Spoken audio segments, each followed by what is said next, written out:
Hi viewers, flavour by Shiba ಚಾನಲ್ಗೆ ಸ್ವಾಗತ.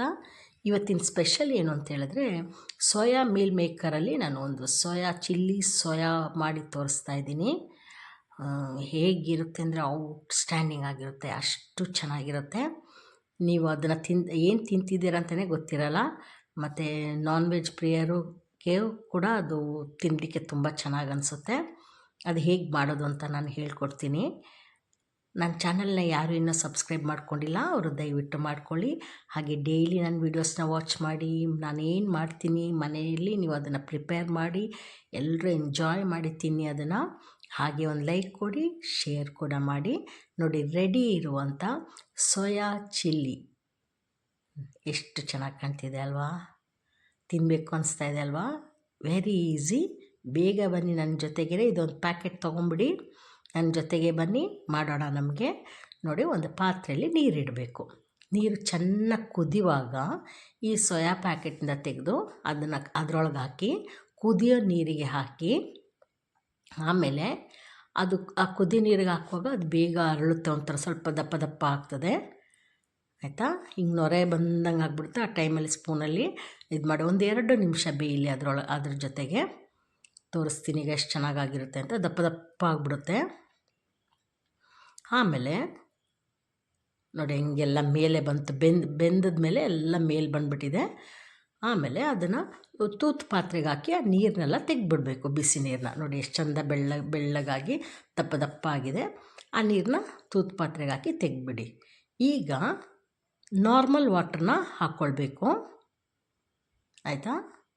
ಆ ಬಿಸಿಯಾಗಿರುತ್ತೆ ನೋಡಿ, ಹಾಗಾಗಿ ನಾರ್ಮಲ್ ವಾಟ್ರ್ ಹಾಕ್ಕೊಳ್ಳಿ. ಹಾಕ್ಕೊಂಬಿಟ್ಟು ಕೈಯಲ್ಲಿ ಚೆನ್ನಾಗಿ ಹಿಂಡಿ ಅದನ್ನು ತೆಗೆದು ಒಂದು ಪ್ಲೇಟಲ್ಲಿ ಇಟ್ಕೊಳ್ಳಿ. ಚೆನ್ನಾಗಿ ಹಿಂಡ್ಕೊಳ್ಳಿ. ಒಂದು ಸ್ಪಂಜ್ ಇದ್ದಂಗೆ ಅನಿಸುತ್ತೆ ನಮಗೆ ಅದು ಹಿಂಡುವಾಗ. ಮೀನ್ಸ್ ಅದು ಬೆಂದಿರುತ್ತಲ್ವ, ಅದಕ್ಕೆ. ಈಗ ಒಂದು ಬೌಲ್ಗೆ ಅದನ್ನು ಹಾಕ್ಕೊಳ್ಳಿ. ಅದಕ್ಕೆ ಏನೇನು ಹಾಕಬೇಕು ಅಂತ ಹೇಳ್ತೀನಿ. ಅರ್ಧ ಸ್ಪೂನು ಚಿಲ್ಲಿ ಪೌಡರು, ಅಚ್ಕಾರದ ಪುಡಿ, ಆಮೇಲೆ ಅರ್ಧ ಸ್ಪೂನು ಪೆಪ್ಪರ್ ಪೌಡರು, ಆಮೇಲೆ ಅರ್ಧ ಸ್ಪೂನು ಗರಂ ಮಸಾಲ. ನಾನು ಮನೆಯಲ್ಲೇ ಪೌಡ್ರ್ ಮಾಡಿ ಇಟ್ಕೊಂಡಿರ್ತೀನಿ ಗರಂ ಮಸಾಲ. ಅದು ಜೊತೆಗೆ ಶುಂಠಿ ಬೆಳ್ಳುಳ್ಳಿ ಪೇಸ್ಟು 1 ಸ್ಪೂನು. ಇದಿಷ್ಟು ಹಾಕ್ಬಿಟ್ಟು ಚೆಂದ ಮಿಕ್ಸ್ ಮಾಡ್ಕೊಳ್ಳಿ, ಆಯಿತಾ? ನಾನು ಯಾವಾಗಲೂ ಹೇಳ್ತೀನಿ, ಕೈಯಲ್ಲೇ ಮಿಕ್ಸ್ ಮಾಡಿದ್ರೆ ಮಾತ್ರ ಅದಕ್ಕೆ ಚೆನ್ನಾಗೆಲ್ಲ ಹಿಡಿಯೋದು. ಸ್ಪೂನಲ್ಲಿ ಮಾಡಿದ್ರೆ ಆ ಥರ ಒಳಗೆಲ್ಲ ಸೇರಿ ಮಿಕ್ಸಿಂಗ್ ಚೆನ್ನಾಗಾಗಲ್ಲ. ಸ್ವಲ್ಪ ಸಾಲ್ಟ್ ಹಾಕ್ಕೊಳ್ಳಿ.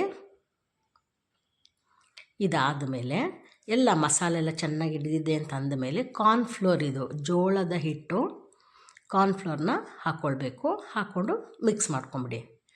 ಇದು ಮಿಕ್ಸಿಂಗ್ ಮಾಡೋ ಟೈಮಲ್ಲಿ ನಾವು ಎಣ್ಣೆ ಇಟ್ಟಿರಬೇಕು ಬಾಣಲಿಲಿ. ನಾನು ಪ್ರತಿ ಸಲ ಹೇಳ್ತೀನಿ, ಯಾವುದೇ ಫ್ರೈ ಮಾಡುವಾಗ್ಲೂ ಸ್ಟೌವಲ್ಲಿ ಫಸ್ಟ್ ಎಣ್ಣೆ ಇಟ್ಬಿಡಿ, ಅದು ಸಿಮ್ಮಲ್ಲಿ ಇಟ್ಟಿರಿ, ಅದು ಬಿಸಿ ಆಗ್ತಾ ಇರುತ್ತೆ. ಅಷ್ಟರಲ್ಲಿ ನಾವು ಈ ಮಿಕ್ಸಿಂಗೆಲ್ಲ ಮಾಡ್ಕೊಳ್ಬೋದು. ಮಿಕ್ಸಿಂಗ್ ಆದ ತಕ್ಷಣ ಇಮಿಡಿಯೇಟಾಗಿ ಎಣ್ಣೆ ಬಿಸಿಯಾಗಿರುತ್ತಲ್ಲ ಅದಕ್ಕೆ ಹಾಕ್ಕೊಂಡು ಫ್ರೈ ಮಾಡ್ಕೊಳ್ಬೇಕು. ಈ ಥರ ಹಾಕ್ಕೊಂಬಿಡಿ, ಬೇಗ ಆಗುತ್ತೆ. ಸಿಮ್ಮಲ್ಲೇ ಇಡಿ, ಫ್ಲೇಮ್ನ ಸಿಮ್ಮಲ್ಲಿಡಿ. ಫುಲ್ಲಾಗಿ ಇಟ್ಬಿಟ್ರೆ ಕಪ್ಪಾಗಿಬಿಡ್ತದೆ. ಬೇಗ ಆಗುತ್ತೆ, 2 ಮಿನಿಟ್ಸಲ್ಲಿ ಫ್ರೈ ಆಗಿಬಿಡುತ್ತೆ. ನೋಡಿ, ಈ ಥರ ಫ್ರೈ ಆಯಿತು ನೋಡಿ. ಇದು ಚೆಂದ ಒಂದು ಗೋಲ್ಡನ್ ಕಲರ್ ಹಂಗೆ ಬರುವಾಗ ತೆಗೆದಿಟ್ಕೊಂಬಿಡಿ ಇದನ್ನು. ಅದೇ ಆಯಿಲಲ್ಲೇ ಸ್ವಲ್ಪ ಆಯಿಲ್ ತೊಗೊಳ್ಳಿ, ನಮ್ಗೆ ಮತ್ತೆ ಉಪಯೋಗಿಸ್ಲಿಕ್ಕೆ. ಈಗ ಏನೇನು ಬೇಕು ನೋಡೋಣ. ಕ್ಯಾಪ್ಸಿಕಮ್ ತೊಗೊಂಡಿದ್ದೀನಿ, ಅರ್ಧ ಕ್ಯಾಪ್ಸಿಕಮ್ಮು, ಬೆಳ್ಳುಳ್ಳಿ, ಮತ್ತು ಗಾರ್ಲಿಕ್, ಅದು ಚಿಲ್ಲಿ, ಹಸಿಮೆಣಸಿನ್ಕಾಯಿ 2, 1 ಆನಿಯನ್ನು, ಈರುಳ್ಳಿ, ಮತ್ತು ಫ್ರೈ ಮಾಡಿಟ್ಟಿದಂಥ ಇದನ್ನು ರೆಡಿ ಮಾಡ್ಕೊಳ್ಬೇಕು. ಅದ್ರ ಜೊತೆಗೆ ನಾನು ಈರುಳ್ಳಿದು ಹೂವು ತೊಗೊಂಡಿದ್ದೀನಿ, ಆಯಿತಾ? ಸ್ಪ್ರಿಂಗ್ ಆನಿಯನ್ ಇದನ್ನು ಒಂದು ಸ್ವಲ್ಪ ಕಟ್ ಮಾಡ್ಕೊಂಡು ಬರ್ತೀನಿ ಇದಕ್ಕೆ ಹಾಕ್ಕೊಳ್ಳಿಕ್ಕೆ. ನಾನು ಎಮರ್ಜೆನ್ಸಿದೆಲ್ಲ ನಾನು ಯಾವಾಗಲೂ ಹೇಳ್ತೀನಲ್ವ, ಪಾಟಲ್ಲಿ ನಾನು ಬೆಳೆಸ್ಕೊಳ್ತಾ ಇರ್ತೀನಿ ಮನೆಯಲ್ಲೇ. ಇದನ್ನು ತೊಳೆದ್ಬಿಟ್ಟು ರೆಡಿ ಮಾಡಿ ಇಟ್ಕೊಳ್ಳಿ. ಕಟ್ ಮಾಡಿ ಸಣ್ಣದಾಗಿ ಕಟ್ ಮಾಡಿ ಇಟ್ಕೊಳ್ಳಿ. ಇದಿಷ್ಟು ರೆಡಿ ಮಾಡ್ಕೊಳ್ಳಿ, ಆಗ ಬೇಗ ಈಸಿಯಾಗಿ ಆಗುತ್ತೆ. ಈಗ ಮತ್ತೆ ಒಂದು ಬಾಣಲಿ ಇಟ್ಬಿಟ್ಟು ಅದರಲ್ಲಿ ಹಸಿಮೆಣಸಿನ್ಕಾಯಿ, ಈರುಳ್ಳಿ ಮತ್ತು ಬೆಳ್ಳುಳ್ಳಿ ಹಾಕಬೇಕು. ಕ್ಯಾಪ್ಸಿಕಮ್ ಈಗಲೇ ಹಾಕಬೇಡಿ, ಅದು ಚೆನ್ನಾಗಿ ಬಾಡಲಿ. ನೋಡಿ, ಕಲರ್ ಚೇಂಜ್ ಆಯಿತು, ಕ್ವಾಂಟಿಟಿ ಕಡಿಮೆ ಆಯಿತು. ಆ ಟೈಮಲ್ಲಿ ಕ್ಯಾಪ್ಸಿಕಮ್ ಹಾಕಬೇಕು, ದಪ್ಪ ಮೆಣಸಿನ್ಕಾಯಿನ. ಇಲ್ಲಾಂದರೆ ಬೆಂದೋಗಿ ಮೆತ್ತೆ ಆಗಿಬಿಡುತ್ತೆ. ಅದು ಬಾಯಿಗೆ ಸಿಗಬೇಕು ನಮಗೆ, ದಪ್ಪ ಮೆಣಸಿನ್ಕಾಯಿ ಬಾಯಿಗೆ ಸಿಗಬೇಕು. ಹಾಗಾಗಿ ಆಮೇಲೆ ಹಾಕಿ, ಇದೆಲ್ಲ ಫ್ರೈ ಆದಮೇಲೆ. ಈಗ 1 table spoon soya sauce, 1 table spoon chilli sauce, ಆಮೇಲೆ ಸ್ವಲ್ಪ ವಿನಿಗರ್ ಹಾಕ್ತಾಯಿದ್ದೀನಿ. ವಿನಿಗರ್ ಆಪ್ಷನ್ ಇದ್ದರೆ ಹಾಕಿ, ಇಲ್ಲಾಂದರೆ ಲೆಮನ್ ಕೂಡ ಹಾಕ್ಬೋದು. ಅದ್ರ ಬದಲಾಗಿ ಹುಳಿಗೋಸ್ಕರ ಲೆಮನ್ ಹಾಕ್ಬೋದು. ನಾನು ವಿನೆಗರ್ ಹಾಕ್ತಿದ್ದೀನಿ, ಅದನ್ನು ಒಂದು ಅರ್ಧ ಟೇಬಲ್ ಸ್ಪೂನ್ ಹಾಕ್ತಾಯಿದ್ದೀನಿ.